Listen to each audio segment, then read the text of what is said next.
क्यों भगवान जी गुरुदेव फरमाते ना ये। अब उसके लिए कोई पुरुषार्थ नहीं कर रहा, उसको कहानी नहीं मानो, उसे मानते ही नहीं है। भाई उसके लिए क्या करें?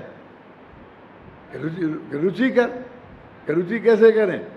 तो फिर आएगा कभी वो त्रिकाली ध्रुव का स्वरूप समझ, तो असली व्यवहार तो वो होगा। क्योंकि विकल्पात्मक ज्ञान में जब उसका निर्णय होगा और उसमें अपनापन भाषित होगा, तब तो उसमें से रुचि की तीव्रता बकेगी। अभी तो पता ही नहीं है मूल मुद्दे की बात, तो कैसे होगा? इसलिए रहस्यमूल चिट्ठी में कि जो मैंने वो किताब निकली ना, रहस्यमूल चिट्ठी का, उसके अंतिम 3 व्याख्यानों को बहुत बारीकी से पढ़ो तो तुम्हें ये बात समझ में वहाँ आएगी। वैसे तो शुरू से ही पढ़ना चाहिए, तब वहाँ पहुँचोगे तो ज़्यादा बनेगा। लेकिन आपको जल्दी देखने की इच्छा हो तो अंतिम 3 व्याख्यान उन्हें पढ़ो। सचमुच मुक्ति के मार्ग में हमें क्या करना, पुरुषार्थ करना है। असली वो पुरुषार्थ क्या है, और बाकी ये सब चीज़ें बीच में आने की चीज़ें हैं, बीच में आती हैं, आए बिना रहती नहीं हैं। और वो भी कब कि बीच में काल हो तो, लंबा काल हो तो और ज़्यादा। महीना भर के उपवास कब आएंगे? जब महीने भर का अंतर होगा तो आएंगे ना। यदि वो 3 दिन बाद ही समय दर्शन हो गया, शुद्धोपयोग हो गया, तो 3 दिन उपवास से ज़्यादा तो नहीं होंगे ना। और 1 दिन में ही हो गया तो एक ही होगा, और आधे दिन में हो गया तो आधे ही दिन होगा। अभी क्या पता कि भरत चक्रवर्ती जब दीक्षा लेने गए थे, उन्होंने कितने पहले रोटी खाई थी। हो सकता है रोटी खा के ही उठे हों और उसी वक्त उनको दीक्षा लेने का भाव आ गया हो। अरे ऐसा लिखा तो कहीं है नहीं, हो सकता है ना। अंदर में भाव चलता रहता है, और बस किसी ने व्यंग कर दिया, पत्नी ने ही कर दिया, और बस दीक्षा लेने का भाव आ गया। अंदर तो परिपक्वता थी, उससे नहीं आता है। अंदर से पूरी तैयारी थी उपादान में। और निमित्त तो कुछ भी बन सकता है, कोई भी कुछ कर सकता है। वो पत्नी का व्यंग भी बन सकता है और मक्खी का मर जाना भी बन सकता है। लेकिन वो अंदर की तैयारी होए तो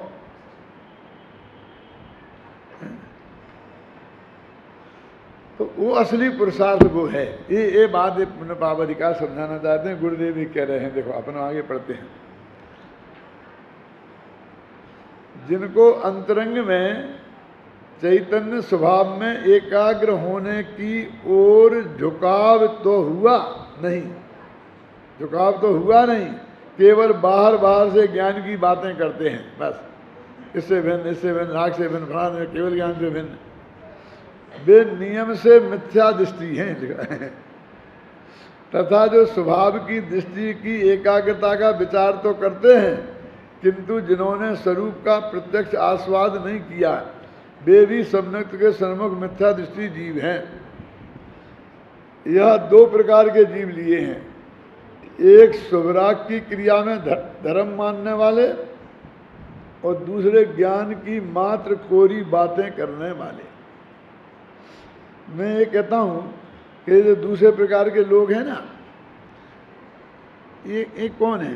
ये निश्चयाभासी हैं कि व्यवहाराभासी? ऊपर से तो लगते हैं निश्चयाभासी, लेकिन मैं तो कहता हूँ कि सब व्यवहाराभासी हैं। क्यों? क्योंकि उन्होंने एक नए प्रकार का व्यवहार विकसित कर लिया है।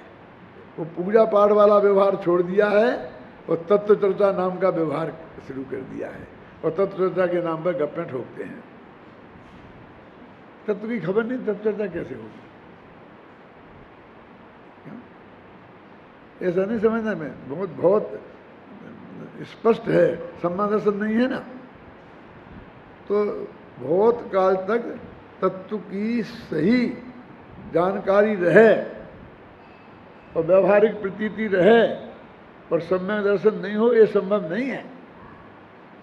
थोड़ा काल जा सकता है, तो हम क्या कहेंगे? तत्व की खबर नहीं है तो तत्व क्या कोरा गाल बजाना नहीं है? क्या है?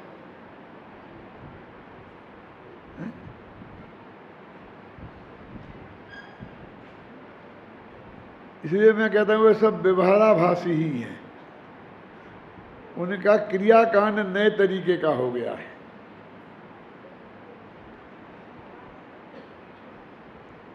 सब व्यसनी हैं, घबराना नहीं। व्यसन जानते किसे बोलते हैं? मैं 7 व्यसन वाले व्यसन की बात नहीं कर रहा हूं। व्यसन शब्द का अर्थ समझते हैं? किसी चीज की आदत पड़ जाना। वो अच्छी चीजों की भी पड़ सकती है। एक छंद आता है,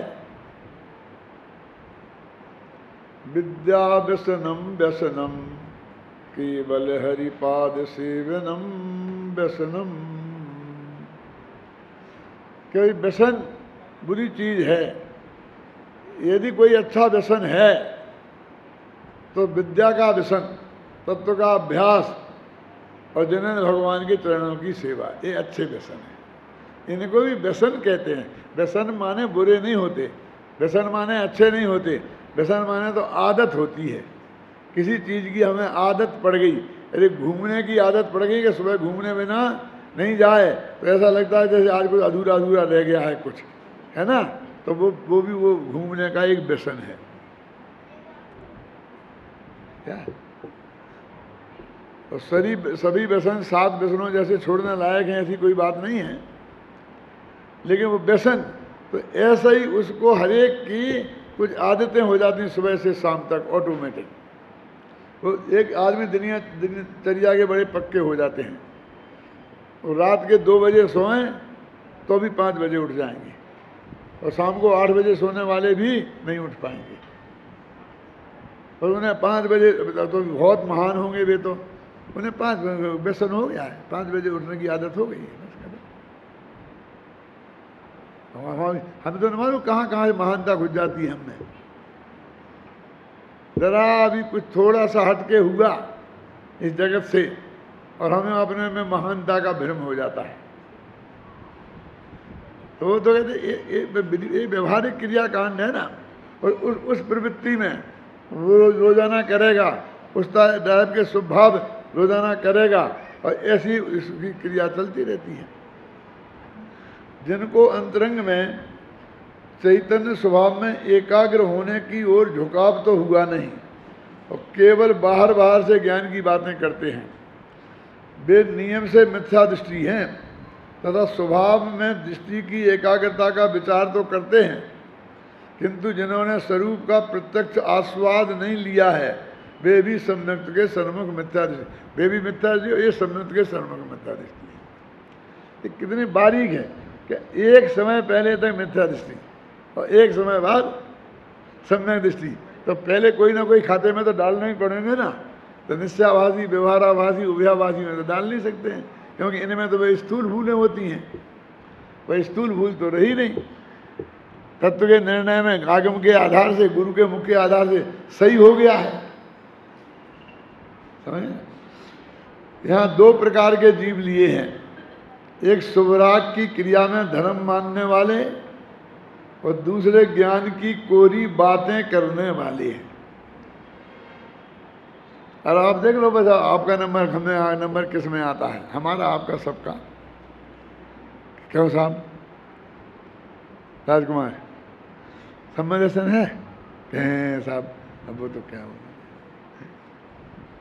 तो बस फिर कहीं ना कहीं होंगे ही ना। तो 4 प्रकार के हैं ना, उनमें कहीं ना कहीं तो होंगे ना, व्यवहाराभासी, निश्चयाभासी, उभयाभासी। क्यों? और सम्यक्त के सन्मुख, तो सम्यक्त के सन्मुख होंगे तो अंतर मुहूर्त में सम्यक्त होगा तो सम्यक्त के सन्मुख होंगे ना। और अंतर मुहूर्त के पहले, सम्यक्त होने के बाद अंतर मुहूर्त के पहले की बात अपन कर रहे हैं, तो सम्यक्त के सन्मुख तो है ही नहीं। तो उन तीनों में से कहीं ना कहीं खपेंगे, उनमें से किसी ना किसी का जोर होगा। अब मुफ्त की लड़ाई लड़ रहे हैं। सभी ये मानते हैं लगभग, कोई एक आध नहीं मानते हों, और तो मैं उनका कोई अपमान नहीं करना चाहता हूँ। नहीं साहब, हमें सम्मदर्शन तो नहीं है।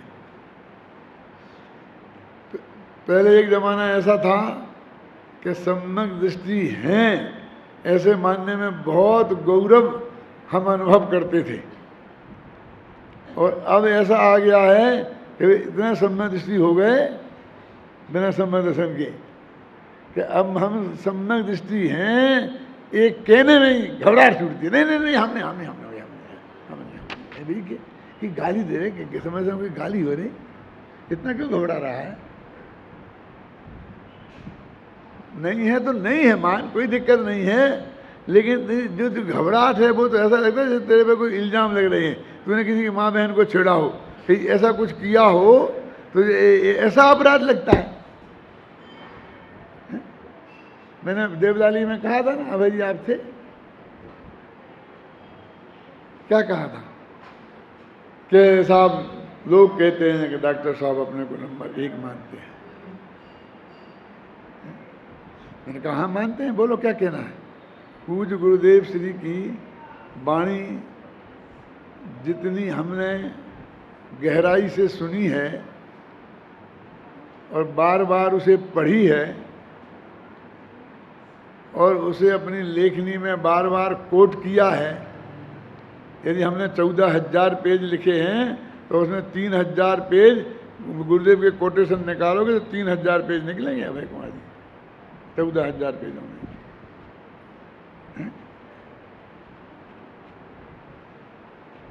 और जिंदा लोगों में पूज्य गुरुदेव श्री के जो अन्यायी लोग हैं उनमें, जिंदा लोगों में, मैं झंझट में नहीं पढ़ना चाहता, वो सबसे अधिक मंगल आशीर्वाद जिसे प्राप्त हुआ था, हम ऐसा मानते हैं कि उसमें हम नंबर 1 हैं। बोलो जिसको प्रद्वंदता करनी हो आ जाओ,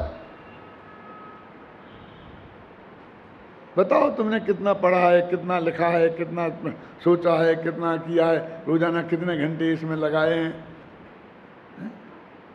लगाओ, अभी भी नंबर आपको दे देंगे हम। क्या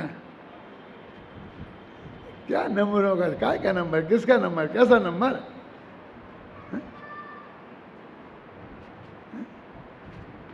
देवलाली में कहा था मैंने, बोलो, अरे करो ना इसमें होड़। 5,500 पेज बड़े दादा ने अनुवाद किया गुजराती से प्रवचन रत्नाकर का, अब मैंने उसका संपादन किया, अक्षर अक्षर कम से कम 3-3 दफे पढ़े, और फिर समय सार अनुशीलन लिखने के लिए फिर 3-3 दफे पढ़े, तब उनमें से वो इतने ये कोटेशन निकाले हैं। इसके 10-20 पेज होंगे तो 3-3 दफे पढ़े हों जब से कोटेशन निकाला है गुरुदेव का।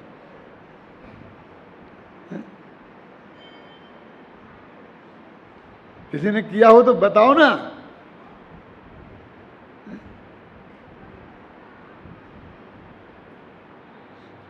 लेकिन ये बहुत गलत बात है, हमने तो आज तक किसी से कहा नहीं कि हम नंबर 1 हैं।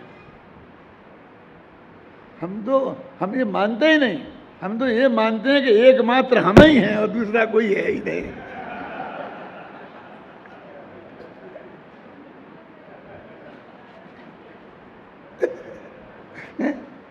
और ये साहब 1 नंबर बनना चाहते हैं, बनना तो वो चाहे जो होए नहीं। हमें किसका सर्टिफिकेट चाहिए?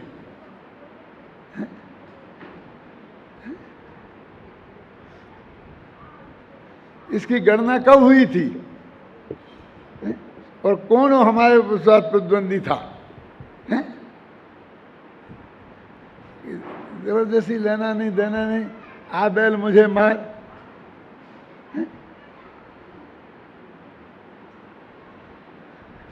आप ये मान लो कि हम नहीं है 1 नंबर, तो बातचीत शुरू हो सकती। करना कहीं बेवकूफू को है तुमसे बातचीत, कैसे शर्त के साथ बातचीत होगी?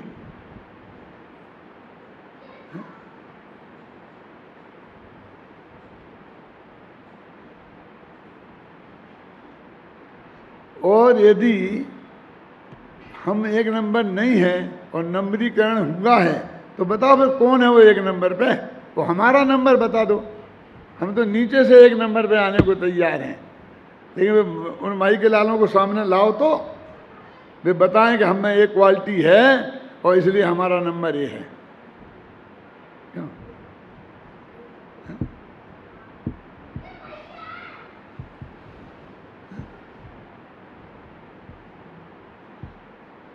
हमने कल कह दिया कि हमारे अभय जी फर्स्ट बैच के तो हैं ही और नंबर 1 के हैं, हम उन्हें क्यों छोड़ सकते? कहा कि नहीं कहा? बोलो अब करो, कोई कहे हैं? एक दिन कह दिया था कि शांति जी को सबसे बड़ा भाग्यशाली मानते हैं क्योंकि वे अमृत चंद्राचार्य को आत्मख्याति को पढ़ाते हैं। ये तो हमारे, हम देखते हैं, जो हमको लगता है तो कह देते हैं। ये कोई हमारी इससे थोड़ी कोई ऐसी बात है, अंदर से फीलिंग होती है। कि कोई ट्रेनिंग नहीं देता, कोई सोच सोच के नहीं कहता, 1 सेकंड पहले भी नहीं सोचते। आप समझे ना क्या है? मतलब अब ये भी एक मतलब जैसे मिनिस्ट्री बनती है ना, तभी करके मैंने कहा तो अपने को पहले इस बात की मीटिंग करनी चाहिए कि नंबर नक्की करनी चाहिए। तो ऐसा करो अभय कुमार जी, एक प्रतियोगिता निकालो सारे देश में कि पूज्य गुरुदेव श्री के अनुयायियों में 10 लोगों के नाम लिखिए और उन्हें नंबर भी दीजिए 1 2 3 4 और 5.5 लाख लोगों से वो फार्म भरवाओ सुमित जी। फिर देख लेना किस किस का नाम आता है, कौन कौन से नंबर पे आता है। जनमत लेना है ना, जनमत ले लो। इन्हें जनमत से तो होते नहीं है, क्यों? जरा भी अपने गिरेबान में हाथ ना डाल के देखें कि उनका नंबर कहीं आएगा क्या नहीं आएगा।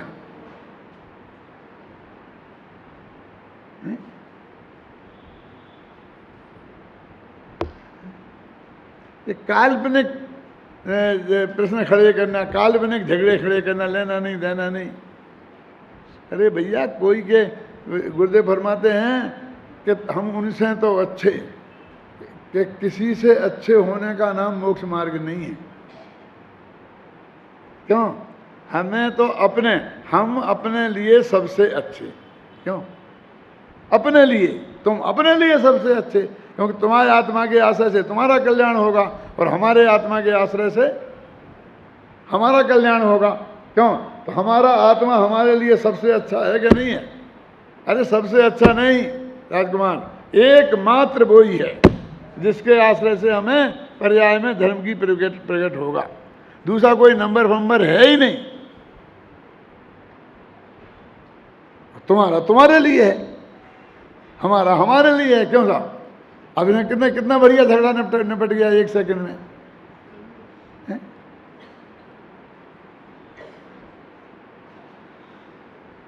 यहाँ 2 प्रकार के जीव लिए हैं, एक शिवराग की क्रिया में धर्म मानने वाले और दूसरे ज्ञान की कोरी बातें करने वाले।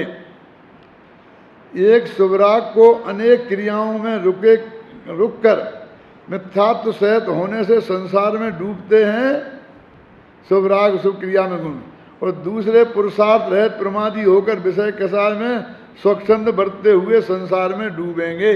दोनों ही डूबेंगे। अब कौन डूबेगा पहले? हम डूबेंगे नहीं पहले हम तुम? अब उसमें भी हमें होड़ करना है? हमें तो जीतना है। हम तो तुमसे आगे ही रहेंगे। तुम 3 नरक जाओगे तो हम 4थे जाएंगे। क्या है? यहाँ कहते हैं कि जो जीव ज्ञान रूप परिणमता हुआ कर्म नहीं करता। देखो, ज्ञान की बातें नहीं। ज्ञान रूप परिणमता हुआ का अर्थ क्या है? राजकुमार से नहीं पूछूंगा क्योंकि वो नहीं था। बोलो पंडित, तुम तो है ना 5-6 दिन से। क्या है ज्ञान रूप परिणमता हुआ का मतलब क्या है? सम्यक दर्शन ज्ञान चारित्र रूप परिणमता है। तो सम्यक दर्शन ज्ञान चारित्र में राजेंद्र बाबू शुभ भाव रंच मात्र नहीं है, विशुद्ध भाव भी नहीं है। कोई नए नए नाम हो तो ये सारे नाम कुछ नहीं, न सम्यक दर्शन में, न सम्यक ज्ञान में, न सम्यक चारित्र में। शुभाशुभ भाव मोक्ष मार्ग नहीं है और सम्यक दर्शन ज्ञान चारित्र मोक्ष मार्ग। क्लियर लिखा ना? तो ज्ञान का परिणमन माने, ज्ञान रूप परिणमन माने सम्यक दर्शन ज्ञान चारित्र रूप परिणमन, है ना?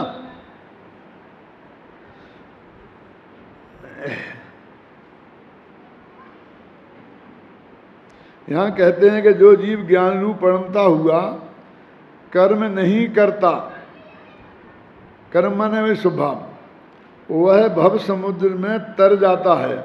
ज्ञानी कर्म नहीं करता, इसका अर्थ यह है कि अनुभव के काल में ज्ञानी के बुद्धिपूर्वक राग नहीं होता, और ज्ञानी को वर्तमान कमजोरी के कारण जो राग होता है उस समय, बुद्धिपूर्वक नहीं अबुद्धिपूर्वक, उसका भी वह करता नहीं है। उसका करता नहीं है और ये करता नहीं है। क्या है? ये तो करता नहीं है और उसका करता नहीं है, क्या फर्क है? करने के विकल्प पूर्वक करता नहीं है, और उसमें जो रह जाता है उसका कर्ता बनता नहीं है, उसमें उसकी कर्तृत्व बुद्धि नहीं है। समझो ना?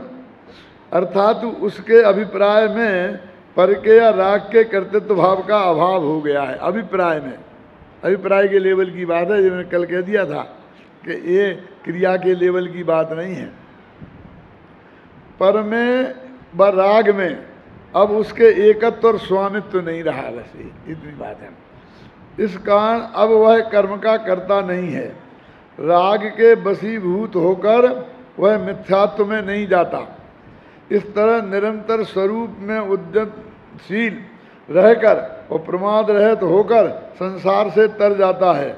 जो स्वरूप में झुकता है, उसमें लीन होता है, उसी में उद्यमवंत रहता है, प्रयत्नशील रहता है, वह मोक्ष मार्गी है। तथा जो स्वरूप से विमुख है वह मिथ्या दृष्टि है, संसार समुद्र में डूबने वाला है। कितना स्पष्ट शब्दों में पूज्य गुरुदेव श्री ने ये अंतिम कलश का और निष्कर्ष की बात कही है। देखो अब अपन निष्कर्ष निकाल रहे हैं।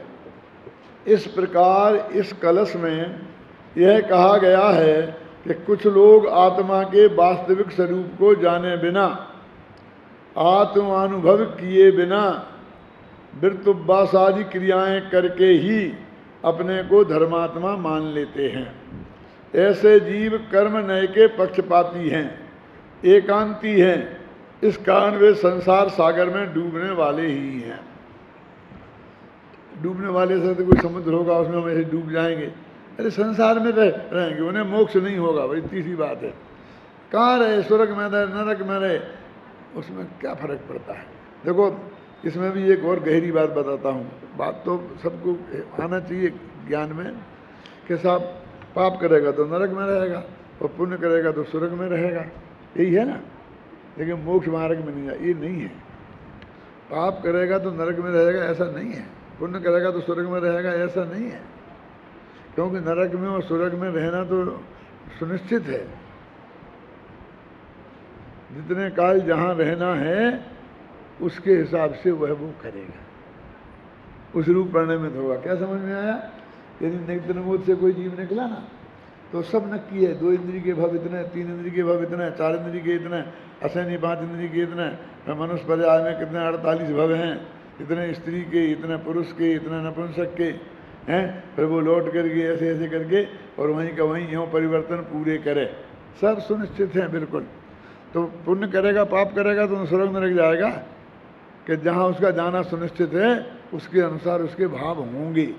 उसमें भी कर्तव्य तो उसका नहीं है, मैं ये करूँ ये नहीं करूँ, ऐसे कुछ नहीं है। इससे कुछ नहीं होता, तेरे विकल्प से उसमें कुछ फर्क नहीं पड़ता है। क्या उसमें भी तू आज़ाद नहीं है, इसे तो आज़ादी चाहिए। और इस वस्तु के स्वरूप में इसे बंधन दिखता है। सब ने की। और ज्ञानी जनों को इसमें अनंत आज़ादी दिखती है। बोलो अध्यात्म कैसे? तुम्हें सब करने से छुट्टी मिल गई ना, अनंत आज़ादी हो गई ना। और अभी तुम पे छोड़ दिया कि ये करो ये नहीं करो, ये करो ये करो ये नहीं करो। देखो दो बात है, आज सब्जी क्या बनेगी और पकोड़े मकोड़े क्या बनेंगे, अब नक्की करना है तो माथा 3 सलें आती हैं। और नक्की कर दिया, भाई पर्दा छपा दिया, आज ये बनने हैं, कल ये बनने हैं, परसों ये बनने हैं, बस कुछ माथा नहीं है, बस खत्म। बस बनेंगे देख लेना, बस खत्म। क्यों चावड़ा जी, अपने घर में बैठे बैठे देख लेना, वहाँ जाके देखने की जरूरत नहीं क्या बना है। 8 दिन पहले आपको पता लग गया था, आपने थोड़ी नक्की किया, पता तो लग गया था ना। कितनी निराकुलता है, सब बन जाएगा। पता चल जाए तो बढ़िया, नहीं चल जाए तो बढ़िया। अनंत काल पहले से सब नक्की है। वो जो मीनू नक्की किया है वो किसने किया था? पीयूष ने कि शांति ने? क्यों? नहीं साहब मैंने नहीं, मैंने बहुत अच्छा है। हाँ हाँ अरे तुमने नहीं किया, वो तो भगवान महावीर के ज्ञान में आ गया था। वो महावीर ने नहीं किया, आदिनाथ के ज्ञान में आ गया था। हैं? समझ गए ना? तुम क्यों घबराते हो? तुमने क्या किया? समझ गए ना? देखो कुछ लोग, दूसरे लोग ऐसे भी होते हैं कि जो आत्मा की बातें तो बहुत करते हैं पर आत्मा के अनुभव उन्हें नहीं होता। सदाचारी नहीं होता, कहाँ? आत्मा के अनुभव बिना ही स्वयं को ज्ञानी मान लेने से वे लोग स्वच्छंद हो जाते हैं, प्रमादी हो जाते हैं। भूमिकानुसार होने वाले सदाचरण की भी उपेक्षा करते हैं। अब ऐसा नहीं है कि नहीं, उसे भी नहीं पालते हैं। अरे वो तो नक्की था, बस वे उस दशा को अच्छा मानते हैं। एक खतरनाक है, ऐसे लोग ज्ञान न्याय के पक्षपाती एकांती हैं, इस कारण संसार में भटकने वाले हैं। और ज्ञानी धर्मात्मा तो आत्मज्ञानी होते हैं, आत्मानुभवी होते हैं और भूमिका अनुसार उनका जीवन भी पवित्र होता है, सदाचारी होता है।